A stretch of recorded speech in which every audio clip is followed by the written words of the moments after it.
Kangu, kama nimekuita hapa ni kwa sababu nije kukushukuru. Yaani uwepo wako kwenye maisha yangu umeniongezea vitu vikubwa sana. Usijali Nifa. Mimi nasi nilikwambia toka mwanzo ya kwamba nitakuwa mtu mzuri.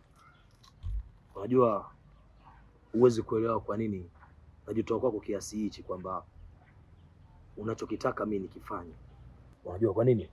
Ni kwa sababu yani mimi nilivyozaliwa sijazaliwa na dada. Kwa hiyo lazima nijitoe kwako. Alafu hata kama hujaweza kunifikisha nyumbani. Kwa hilo usijali. Muda wote utataka wewe unakaribishwa nyumbani kwa sababu wewe sasa hivi ni ndugu yangu. Niambie, anaendeleaje? Kwa sasa hivi anaendelea vizuri, japo sio sana, ila Mungu anasaidia. Sawa, usijali, hata pakitokea lingine tatizo, mimi nipo hapa kwa sababu ya kusaidia. Ila kama utojali naomba niambie ukweli. Yule ni nani yako? Yule ni rafiki yangu, tunasoma wote. Sasa nyumbani pia wanamjua. Mwanafunzi anasuka? Yale ni maamuzi yake, lakini ni rafiki yangu tu, hakuna chochote. Basi tuachane na hayo. Unajua kinachonifurahisha kwako ni kuona tu una furaha. Na muda wote ule ambao kama nilivyosema awali kwamba ukiwa na changamoto yote na mimi nitakusaidia. Sawa, nitakuita kwa wakati wowote ambao nitakapopata matatizo. Lakini siku nyingine naomba usinitie sehemu kama hii. Nitie nyumbani pia nije nikamwone mama. Sawa, usijali. Kweli. Na nashukuru sana kwa yote ambayo unanitendea. Basi usijali. Sawa. Kumbuka sasa hivi wewe ni Nifa, mimi ni Tambwe. Kaka na dada, au sio? Sawa. Basi sawa, acha na mimi niende nyumbani nikapumzike. Sawa, kwa heri, msalimie wifi. Haya, na umpe pole pia mshikaji yule. Sawa. Na hisi shemeji.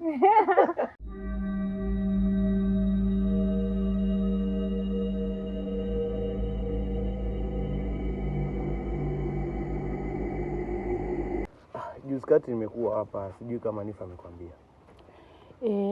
Ameniambia kama ulikuwepo hapa. Ila akaniambia kama utarudi. Nikasubiria kama utarudi, sikukuona. Ni ukweli, kuna mambo mengine ambayo yamenibana. Lakini kama nimekuja hapa, nakuja tuzungumze kuhusu yule kijana. Sawa sawa. Mambo ni kama hayo. Kwa sababu nilikuwa nakusubiria hizi siku zote. Ninajiuliza sasa huyu mtu mbona haonekani, ni inakuaje? Ndio nilikuwa nataka unipe sasa, imekuaje sasa? Kama nilivyokuambia, niliyafanyia uchunguzi, nikagundua kwamba yule mwanaume ana mwanamke ambaye ana ujauzito wake. Na huyo mwanamke ni mke wa mtu. Hivi Nifa, niko nahangaika sana ili asome, afike kwenye malengo yake, kwenye ndoto zake alikuwa anatamania atafika. Kumbe mambo yenyewe niko nafanya ni ujinga tu. Unaona huyu kijana atamfikisha wapi? Mpaka nafikia kiwango cha kuwa na wake za watu. Hivi huyu kijana ana malengo gani na mwanangu? Sikuniharibia tu mwanangu tu. Hapo hakuna lolote zaidi ya huyu kijana kumkatilia mbali. Usimfanye kijana wa watu vibaya. Ila mwenye makosa ni mwanangu Nifa. Na Nifa ndio wa kumweka chini na kumfundisha na kumuonesha mambo ambayo yuko anafanya kwamba sio. Nifa asipotusikia, tutampa adhabu kali ili iwe fundisho. Na tusipofanya hivyo, Nifa anaweza kazoea. Na mwishoni ndeza nikaja kumkosa mwanangu. Sawa, nakusikia. Wewe niachie tu nibaki naendelea na hii kazi. Mimi naondoka.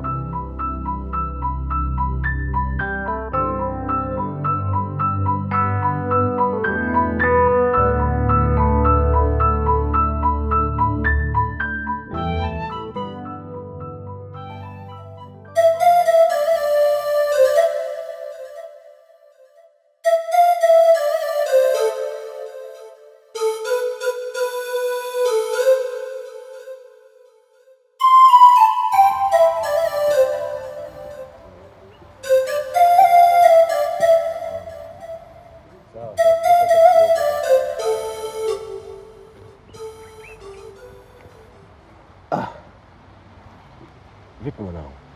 Barida. Uko sawa? Kama kawa. Unatulia yani? Sio tu kutulia mwanangu, na jua kali ili mimi tuliaje, ila basi tumeshazoea. Ukiwa kwa nini hapo ni hatari. Alafu sasa mwanangu, kuna mchongo ambao nataka nikupe. Chongo? Mchongo gani mwanangu? Niambie, maana siku hizi maskani kametulia kabisa. Sikia sasa. Mwanangu, tu nikafanyia unyama. Tena wakikatili. Mwanangu, kumbe Toni. So mimi nikajua ni mchongo wa hela. Kumbe ni mambo ya Toni. Au basi niambie, Toni kafanyaje mwanangu? Mwanangu, huwezi kuamini. Toni kampa ujauzito mke wa mtu. Toni kampa mke wa mtu ujauzito? Ni nani wewe? Ni Suzi mwanangu. Suzi? Suzi huyu mke atamba wana mfahamu? Aisee mwanangu, mwambie Toni tumeemana. Maana tambo ninamjua mimi ni moto akotea mbali. Hichi kijiji aisee atakiona changamoto. Ila cha kumshauri ni lazima kimbie. Ahame kabisa, maana ni hatari. Mwanangu, tunaona mimi unachana naye. Atajijua yeye mwenyewe. Uchane naye? Kivipi mwanangu? Japokuwa unafahamu kabisa kuwa huyo ni jamaa yetu kabisa. Mimi simo. Mwanangu mbona vingua? Yaani unaona ile rafiki yetu afu tutashaka kumsaidia. Basi mimi ndamsaidia kama wewe utaweza mwanangu. Na utaweza. Oya. Mimi simo mwanangu. Mimi simo.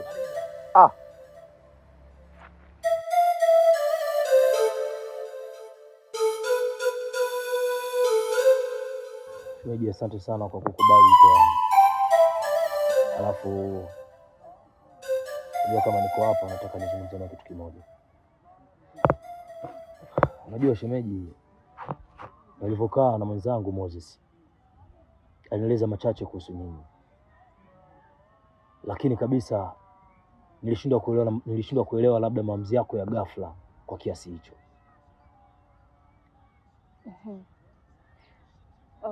Shem, mimi nilichokiamua ndo hicho. Na sidhani kwamba nina maamuzi mengine juu yake zaidi ya hayo. Sawa, upo sahihi, lakini kuna kitu kimoja ambacho nashindwa kuelewa. Unajua shemeji, kuongea neno kama hilo kiurahisi kwako ni kawaida. Lakini kumbuka kitu kimoja. Neno hilo kumwambia mtu ambaye anayekupenda huwa ni lizito sana na kulipokea ndani ya moyo wake.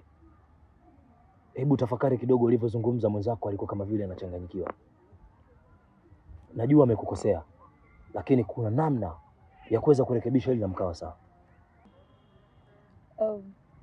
Mimi sio mpenzi wa kwanza kwake, and sidhani kwamba mimi ndio mwanamke wa kwanza kumwacha. So, vumilie tu kwamba simtaki tena. Sawa.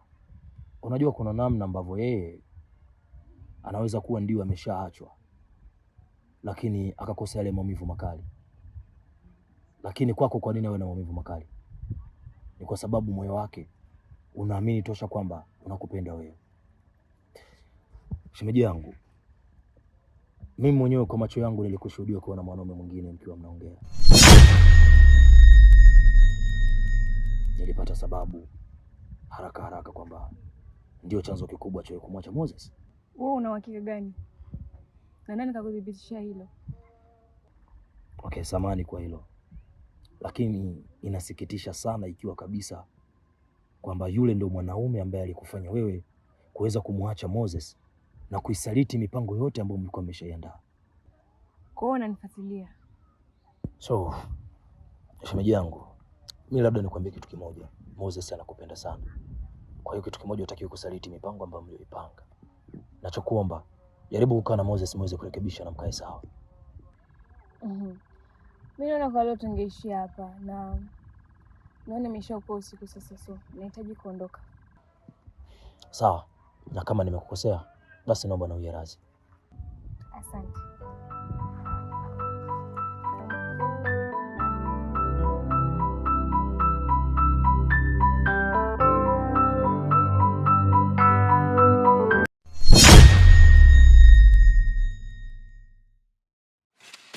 Nifa, unaweza ukaniambia saizi ndio unatoka shule? Ulikuwa wapi? Mtoto wa kike mpaka saizi ndio ufike nyumbani. Saizi unajua ni saa ngapi? Mama, kweli najua nimechelewa, lakini nilikuwa shuleni na leo tulikuwa na mtihani mkubwa sana, ndio maana nimekuja saa hizi. Hata kama ndio mtihani hata kama ndio mtihani, ndio unaweza ukafika nyumbani saa hizi? Hata mimi mamako nimesoma, unaweza ukaniambia mpaka saa hizi mtihani gani wenyewe umeenda kufanya? We Nifa, we hautaki kunisikia. We mtoto mwanamke, we mtakuja ukuua. We mtoto mwanamke, hautaki kunisikia. We yani, we hautaki kunisikia. We mtoto mwanamke, nitakuja ukuua. Niko nifanya kazi juu yako, we haunisikii. We unataka nikuue, nitakuja ukuua. Umeshakuua Nifa, we hautaki kunisikia. Yani we mtoto, we sona haya mambo uko nafanya, we utakuja kuyajutia. We kwa nini hauwezi kanisikia? We mtoto mwanamke, kwa nini haunisikii? Hausikii? Kwa nini mimi mama yako sinahangaika?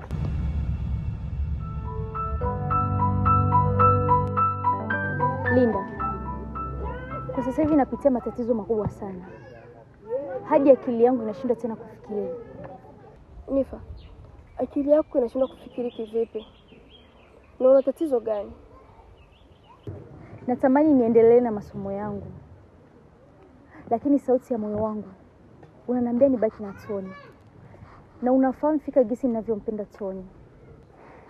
Lakini hali ya sasa hivi mimi ndio nakuwa namsababishia Tony matatizo. Nifa, mara nyingi nakuwa nakushauri kuhusu Tony. Achana na Tony, lakini hutaki kunisikiliza. Na mara kadhaa tunakaa pamoja na mama tunakushauri, lakini unatukejeli tu na unatudharau. Nifa, masomo ni msingi wa maisha yako. Na kwanza, Tony anikupa nini ya thamani? Tony hajanipa chochote cha thamani, lakini alinifunza nini maana ya upendo. Alinifunza nini maana ya kupenda mtu. Halafu unafahamu fika kuwa Tony ndo mwanaume wangu wa kwanza. Ndio, nafahamu kama Tony mwanaume wako wa kwanza. Lakini Nifa, masomo ndio maisha yako. Na masomo, kupitia masomo kisha soma, unaweza kupata kila kitu, kazi, chochote unachohitaji. Lakini kishafuatana na Tony, atakupa nini? Kuharibia maisha tu. Ila tunachokushauri, fuatana na masomo. Na msikilize mama, mtii. Linda, mimi nakuelewa, ila kila ninapofikiria hilo jambo najikuta nashindwa, maana nampenda kweli. Ila nitajaribu kuikaa chini nijifikiri, kwa sababu sipo tayari kumuona Tony anapata matatizo kwa sababu yangu. Nitajaribu kukaa naye mbali kama itawezekana. Nifa, utaweza tu, kwa sababu wewe ni mwanamke jasiri katika maisha yako. Wewe focus tu na masomo yako. Sawa Linda, mimi nimekusikia na nitajaribu kufanya hivyo. Kinachotakiwa tu focus na masomo. Sawa Linda, mimi nimekusikia na nitajaribu kufanya hivyo. Hapo sawa ndugu wangu. Ndio furaha yangu kwa tamani kusikia hivyo. Sawa, usijali. Sintokuamsha.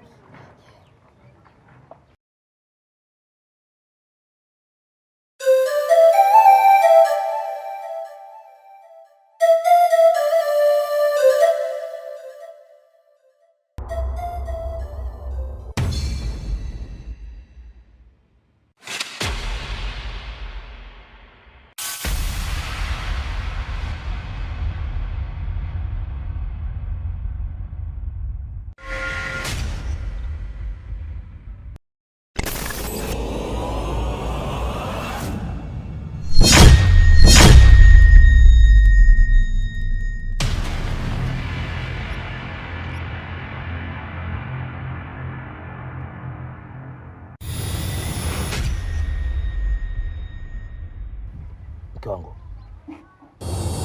jana kutapika?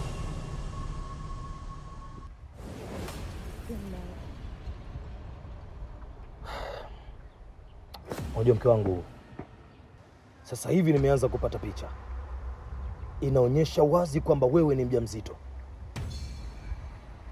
Suzi, una mimba? Ndio mume wangu. Ndio nilikuwa natafuta muda mwafaka ili nikueleze. Hivi Suzi, unawezaje kuchukua mimba? Suzi, hili swala inaonyesha wazi kwamba ulikuwa nalo muda mrefu toka siku ile mara ya kwanza kabisa na kuona wewe unatapika. Ulikuwa umeshajua fika wewe ni mjamzito. Mungu. Kwa hiyo sidhani kama kuna kosa lolote mimi kuwa mjamzito. Na kipi kinachokufanya upaniki? Suzi, huwezi kuelewa kitu gani kinachoweza kunifanya mimi kupaniki. Ni kweli kabisa. Na ndio kwa maana mdomo wako unakuwa mwepesi kuzungumza kwamba ulikuwa unatafuta muda ili upate kunieleza mimi haya. Nachotaka ujue, kabla ya leo, nahitaji kupata majibu sahihi. Ilikuwaje hadi wewe ukapata ujauzito? Mume wangu, jambo gani hilo unaloongelea? Kumbuka wewe ndiye mume wangu na mimi ndiye mke wako. Kwa hiyo mimi kuchukua ujauzito sioni kama ni jambo la ajabu. Stupid! Ayo maajabu unayoyazungumza sasa utakwenda kuyastaajabia. Na kuanza sasa, ndani ya giza ule uliishi muda mrefu, leo hii utakwenda kuiona nuru. Kwa yale ambayo ulikuwa hujajui, mimi sio mhusika wa huyo ujauzito. Na kabla ya leo, kwa hiyo ninachotaka kujua, ujauzito huyo mhusika ni nani? Kabla ya leo, usitamani kuona yale ambayo hujawahi kuyaona na kuyashuhudia.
Oya, wewe si ndio rafiki yake na Tony? Ndiyo. Kwani kulikoni? Nilikuwa nakutafuta kwa muda mrefu. Kwa maana wewe ndio unajua siri za Tony. Siri? Mimi sikuelewi. Sivaje? Sikiliza nikwambie. Wewe ndio rafiki yake na Tony. Nahitaji uniambie ukweli kuhusu yule mwanamke. Kwa maana wewe yote unayajua. Ni kakaangu. Kwa sababu kwa nini vipi lakini kakaangu? Mimi sasa sijata chochote. Nisikilize nikwambie, usiponiambia ukweli, nitakufanya kitu kibaya. Samahani kakaangu. Alafu mambo kwa hiyo ya kusema kwa hiyo na mbaya ya mke wako, mimi sijui kabisa. Sielewi. Mbona tunanisamehe? Sawa, nisikilize nikwambie. Nenda ukamwambie Tony asipokaa mbali na yule mwanamke, la sivyo atakuja kupoteza uhai wake.